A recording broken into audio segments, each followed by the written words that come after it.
Autre chose encore, la 38e édition du Salon du Cheval à partir du 5 décembre, la fin de la semaine prochaine à Villepinte. D'ici là, comme tous les ans, c'est l'occasion pour nous de parler de l'amour des chevaux. Et je vous propose aujourd'hui de commencer par la Corse, dans l'île de Beauté.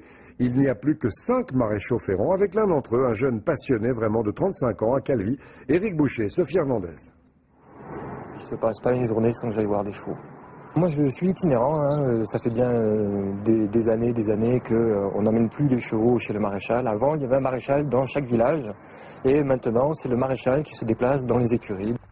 Ce matin-là, Alexandre a rendez-vous avec Oregon, un trotteur français blessé au pied qui poursuit sa convalescence. C'est un cheval donc, qui sort des courses, c'est un réformé des courses, jeune réformé des courses. Il est venu se blesser à cet endroit-là. Et à cet endroit-là, c'est l'endroit où il y a la naissance de la corne.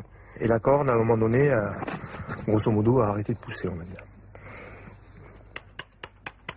Le métier de maréchal, c'est avant tout un orthopédiste équin.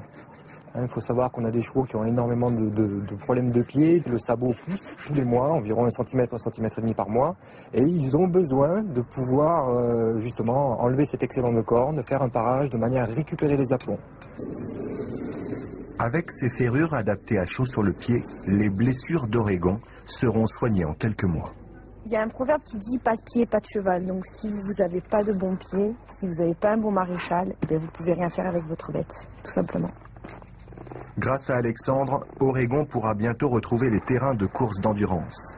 Pour l'instant, il s'entraîne au-dessus de la vallée de la Balagne, dans le maquis surplombant la citadelle de Calvi, parcourant les trop rares petits chemins corses laissés libres d'accès aux cavaliers.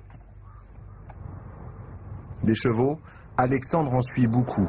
Chaque jour, il parcourt sur son île des kilomètres de route, des plaines aux montagnes, de village en village, d'écurie en club hippique, et ce, depuis son adolescence. J'ai eu la chance de découvrir un maréchal qui venait pour faire mes chevaux et qui m'a fait découvrir ce métier. Je lui ai demandé s'il y a moyen de pouvoir tourner un petit peu avec lui. Donc, à pas tout à fait 14 ans, j'ai attaqué une classe de pré-apprentissage, donc avec un métier de maréchal. Ce jour-là, Alexandre aura ferré 3 chevaux. Le lendemain matin, il fait étape à Montcal pour un patient d'un genre un peu particulier. Alors ma grande, regarde, il est là ton grand. Il est là celui qui s'occupe de toi. Viens ici.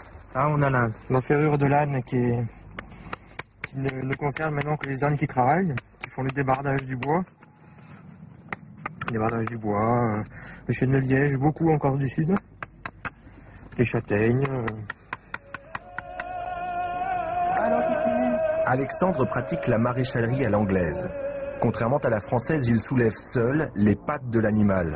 Un corps à corps bien chorégraphié. C'est un métier extrêmement physique au sens propre, mais aussi mental, parce que moi, il m'arrive plusieurs fois d'aller chez des clients. On a une attention particulière à avoir auprès des chevaux, parce que c'est quand même des êtres vivants.